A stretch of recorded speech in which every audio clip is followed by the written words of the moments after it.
Hello friends and welcome back to Enterprise Architecture. Now, between episodes, I started doing a lot of the laborious sort of laying out work that I needed to do to upgrade our factory that we've been building here. So I've redone some of the cabling, I've redone some of the machines, and I did all of that off camera because it's just kind of painful to do all of that and figure out how all the bits work together. So I thought to start today's episode, we will go through that, and then we're going to start unlocking Elite Techium and Diamond and Emerald. So with no further ado, let's dive right in. All right, so you see here before you the list of things that we have been working on in between episodes. So first I wanted to run through our power upgrades here that I've done because I kept running into power bottlenecks with all of our new machines. So first and foremost, we've added a third set of magnetic dynamos there. So we have 27 altogether, driving a lot of our power here. So we still have plenty of lava production to keep up with all 27 of those, and that's working really well. Now, the next thing we've done is added compression dynamos here, and that's using our extra creosote oil. So that's just burning that and giving us power. Now, it burns it really quick, but we're still able to keep up because I'm just making a boatload of coal coke over here. In fact, we can't even keep up with it. I'm gonna have to redo this setup so that we can have enough coal coke. The coal coke, of course, we're using in our Techium recipes as well as to make steel. So that is going to be something we're going to need a lot of. So we're doing blocks right now, but this is still bottlenecking itself.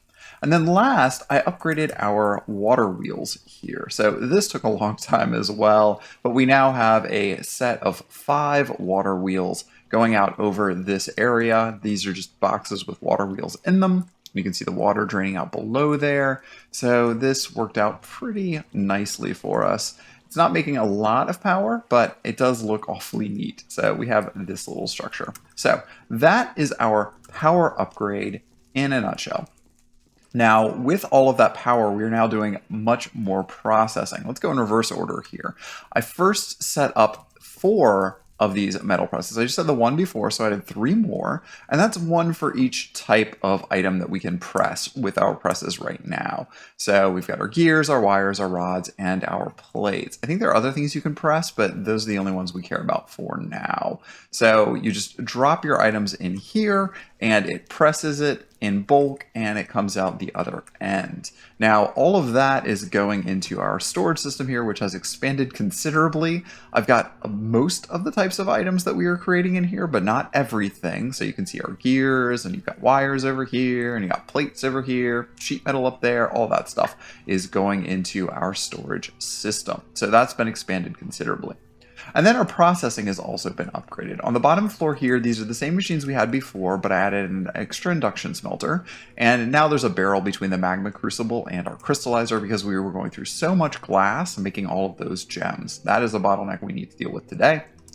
And then also our ore production. Every single one of the ores is now being processed. Before we had just done the first 4 here, and now we've added everything else. So even our crystal ores, lapis, everything is being processed here in our pulverizer row.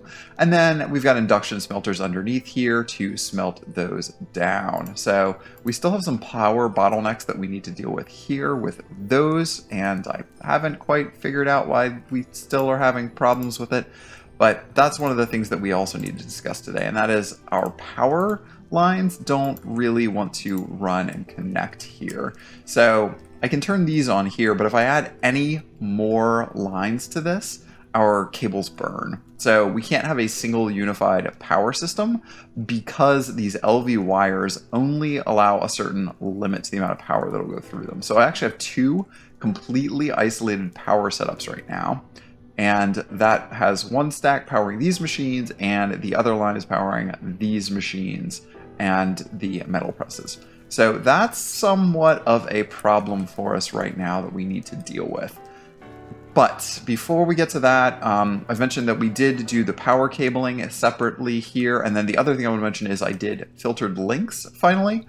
The many new ores and ingots that were coming in here using standard link cables with simple storage network was unfortunately all wanting to go into this large chest. So I replaced the regular link cables with filtered link cables. These are really cheap. It's just a dropper, I think, filtered link cable. Yeah, it's just a dropper with storage cables around it. And then you can set a priority on these. So this is priority 0, so it wants to push into our drawer controller first to go into our series of simple storage drawers. And then this has a priority of 10, so it should almost never be putting anything in here unless there is not a slot for it. And it looks like we still have some overflow here. So it will overflow into this if these get completely full, but otherwise most everything should be going into the storage array. So the last thing on our list here that I have upgraded is I went ahead and I made satchels. Satchels are really simple. You can create leather or ersatz leather from the various recipes you have here. I actually use the log sheets to make these leathers because we don't have animals in this world yet. So I made me a pair of satchels here, and each of those have 9 slots. It's not as big as the backpacks you may be used to, but that makes our inventory nice and tidy here so that we can keep stuff out of the way when we are not using it for our construction. So that's working pretty well for me right now. And that brings us up to speed with everything that we've done so far. Or at least that's most of everything that we've done so far. As you remember from last episode, we had unlocked everything in the crystals section here of our quest line. And now the next thing we need to make was elite techium, but we were short on all of these ingredients. We spent so much time making amethyst that basically we ran out the entire length of the episode. So I've gone ahead and added all of these ingredients that I've now made up between episodes as I was building everything else out, and we can make ourselves up 4 pieces of elite techium. So that quest is now done. Now, to move on to diamond and emerald here, we need to use advanced techium and ruby blocks. Now, thankfully it is indeed advanced techium and not elite techium, so that we can do that pretty easily. However, advanced techium is easy, ruby is not. It is a big problem for us to get enough to have ruby right now. We just cannot produce our gem ores fast enough. So we need to deal with that. So to do that, we are actually going to unlock things here in the Ores Are Us. And we can unlock Niter, but I really want to get that gem ores unlocked here because this is the main thing here. We can only pick one of these for each of the rewards that we pay for, but we first need to unlock it here in our elite research. So let's go over here and grab our gem ores. There we go. We need to make a gem ores book, so let's add this to our list. And we're going to use our first 4 elite techium to make that. So let's go grab our crystal ore and other things up. And here we can go ahead and use that advanced techium we just made to unlock gem ores. We come over here to our gem ores quest, submit that and our tech bucks, and now we have all of our gem ores.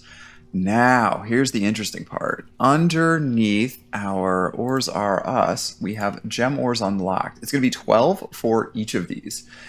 And we need ruby, sapphire, and peridot off the top. So let's go ahead and submit this, and we are going to choose first ruby. Then we are going to submit 12 more. This is getting really expensive, and getting sapphire. And then we are going to submit 12 more, and we are going to do peridot. That is obnoxious. I don't love it, but now we've got all 3 of those. We're also probably going to need to come back and do Niter as well. I think that while we're at it, let's just do that because Niter makes our crystal base, and I assume we are going to be using that crystal base for other stuff in the future. So let's go ahead and unlock that under our it's our basic research. Here we go. Advanced research. So we have the Niter papers I'd already made up. And we already have enough tech bucks. Now that is most of our tech bucks we have now spent. So we need to start coming up with ways to make more tech bucks. Now, most of the tech bucks in this pack you can actually manufacture with bronze and some tier of tech bucks. So we might start making a bulk basic techium as soon as we can, but I tried to do this with our advanced crafting table, and I can't find a way to power these with the immersive engineering connectors yet. So the automated crafting tables, we're probably going to have to wait on that until we have something else that can transmit power. Now, with 36 nodes of each of those, oh, I forgot, we unlocked Niter, but we didn't buy our Niter yet. So we need to come back over here to our ores are us. And we need to buy our Niter blocks. And again, that's another 12 that we need to submit. And that wipes us out now of Niter, or excuse me, of our tech bucks altogether. We're down to 2. And that means quality of life is awfully low for us for right now until we get more tech bucks through unlocking quests. So I'm going to go ahead and run off camera and set up our miners for all 4 of these real quick. And I think all of these, let's see here, the recipe for all of these, this is tier 6 support frames, and for Niter it's also tier 6. So I'm going to make up a bunch of tier 6 support frames and build those out real fast. Okay, there are our 4 new ores. Let's go ahead and set up our miners properly. We have the miners on top, but we need to put our drawers on top of those, like so. And let's go ahead, I keep forgetting to put the drawer key in my offhand, which will automatically lock these. That's a tip y'all left me in the comments in the past, and I always forget to do it. There we go, and you can see it's automatically locking those. And now all we have to do is hook this up to our network. So I'm using these import cables on top, like so, and this will automatically import them from these chests into our storage network. So let's go ahead and connect these up with cables real fast, just like so. All right, so we have 1 of each of our ores in hand, and the gem ores here, you'll see that we can pulverize them to get dust, and that'll give us 2 of them. But I'm just going to go ahead and smelt them and collect the slag off of that, rather than trying to do anything fancier with it. I think induction smelting is the way to go, and because I'm doing that, that's going to make it so that we have slag that we have to deal with, and we don't have to turn the dust back into a gem. The Niter, on the other hand, I am going to pulverize because that gives us 6 off of 1 instead of 3 off of 1, and I think that that's more worthwhile. So I've kind of run out of room for pulverizers here, so what I'm going to do instead is I'm going to start going up my ladder here. I'm going to build a second row on top, and I'm basically just going to reverse this whole setup. So it's going to go down into the chest instead of up into the chest. Now this will mean that I won't be able to look into this chest anymore, but I think that's a small price to pay for having some efficiency in my setup. Eventually I'm going to get this in. Okay, there we go. Now the Niter is in the slot, and we need to connect this to this storage drawer network here so it works off of this same controller. To do that, we need to go back here and grab our oak trim and run that down as if it were a cable, basically. So that goes straight down here, and now this is part of the same network, and that should slowly get Niter in. There we go, 5 immediately from that system. Now, we take it and we import from the top, and I'm not going to output from the bottom yet. I want this to run through a couple until I have all of the basic ingredients that are going to come out here, and I think... Actually, it looks like Niter doesn't have any secondary ingredients, so we don't need to do that. We just need to output it directly. Now, Niter does not have a permanent slot here, so I'm going to grab that up, and I'm going to make a slot for Niter. Let's do it right here, and we're going to put that into this. And we'll just run up here when we need more of it. We don't need to put that into our system downstairs, just like we're doing with all of these other extra ingredients. So that's the Niter done. And now we're going to do the same thing with the gems here, but with the induction smelters instead. Okay, and now we have automated all of our gems. Now, what's the purpose of automating all of these gems? These are how we combine them to get the amethyst, and the amethyst is, of course, what we need for our advanced techium. Okay, so all of that is now done. And we're just going to hang out until we have enough ruby. And actually, I think we have enough ruby now. We need 4 blocks of ruby. So that's 36 pieces. That gives us 4 extras. We're going to grab up those ruby blocks and drop these rubies into our system here. Now, with those in hand, we should be able to make up our next set of research papers, which we can, and that is for diamond and emerald. So let's drop that off here. We get that task done, and now we can get diamond fragments and emerald fragments. So let's go back to Ores Are Us again. We're going to disable crystals. I think that was the last one here. Maybe the silver and gold, I don't know. So we're going to enable diamond and emerald.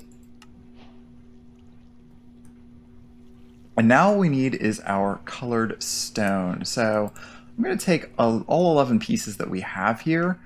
And I'm just going to do 8 to start. I might need more than that. And we grab our prospector's pick, and then we ultimine this real quick. That's going to give us our diamond and our emerald. And I think we're probably going to need more than that. So let's go ahead and do the next couple of blocks here. I might need to make up some more. But what we're going to do is make enough of that that we can once again do the same trick we always do, where we make our blocks that we can mine with it. So for that, we take those, and we need to start with the diamond, because that's what we really care about here, is getting diamond ore to make the next tier of our mining frames. There we go. That's not quite enough, so let me make up a bunch more of that, and while I'm at it, I'm going to make all of the rest of the emerald fragments. So there is our diamond setup here with our tier 6 support frames. We can still use tier 6 for diamond. We are going to hold off on the emerald though, because we cannot use tier 6 for emerald. We can only use our tier 7 for emerald, which we make with diamond. So we get ourselves into a little bit of a situation there.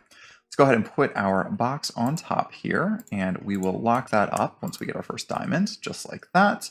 And let's pull a block of diamond out, and now we need to connect it to our network. So to do that, we once again go and grab our import cable, the red one, and put that right on top here. And now our diamonds are going to get imported into the system. Now we're going to go all the way back and set up our diamonds just like we did all of the other machines. This time we're going to use a pulverizer again, because the pulverizer gives us a 2-to-1 yield on those diamonds. And that's exactly what we are looking for. All right, and there is our pulverizer going here. We just need to get a single diamond off of that. And we are running out of pretty much all of our stuff at this point. So we're gonna have to figure this out real quick. Okay, now we have diamonds done. And let's go down here and fall over a little bit and put our diamond container. Where are we gonna put that? Somewhere that we can reach it, I guess. All the way up here, and put diamonds in that. There we go. And then we just need to tell the pulverizer to export off of this into the bottom and push those out. Great. And gravel is already going into our gravel box, and I put a void upgrade on the gravel box. That was easy enough. Just put some lava inside of our blast chiller to get obsidian, and that gave us our void upgrade. We're just going to wait until we have enough diamonds that we can make up our frames for our diamonds. We are going to need a lot more than 3, so we're just going to hang out here and wait for our diamonds to show up, and then we will make our next tier frames. 32 of our tier 7 frames, and in this case we actually have to make 33, as y'all know, because we always end up with 1 extra. Let's drop off our extra chunk back into the system. And now we can go and set up our miner for our emerald. We are actually getting diamonds really fast, so I'm going to go ahead and make an upgrade and give myself a diamond pick just because I'm feeling fancy. Let's just go ahead and do that too. And there are our first emeralds. Wonderful. So now we just need to set up the emeralds once again. We're going to do a temporary storage again here. And this time we're going to use the crystalline box, I think. We're going to leave that slot open for now. And let's go ahead and make sure we're doing this right. Lock in hand, put this here, and put an emerald into that slot. Then we're going to come behind this and make sure we've added an import cable here as well, just like so. And that's now going to pull emeralds into our system. And then we just need to give our emeralds a permanent home, which is going to be this slot right here. Great. And that should automatically pull the emeralds out of that box and into this one momentarily. Okay, so now we can check off all of these quests. Diamonds, emeralds, all of the things, every one of these. And we have automated diamonds and emeralds as well, so I feel pretty good about that. Oh, the only thing we're missing is our tier 8 support frame. So let's go ahead and make up at least one of those. Let's see here. Tier 8. So we use emeralds wrapped in sticks here. And we're just going to make up one of those. Great. Perfect. And that is that entire section complete. And with that series of quests complete, we have finished out another section of our quest book. Now, very excitingly, that means the next section of our quest book is going to be diving into Mechanism, one of my all-time favorite mods in Minecraft. Absolutely love me some Mechanism. So we will start that next episode. But for now, that's the end of this episode. So thanks again for watching Enterprise Architecture, and we'll see you back here next time. Bye, friends.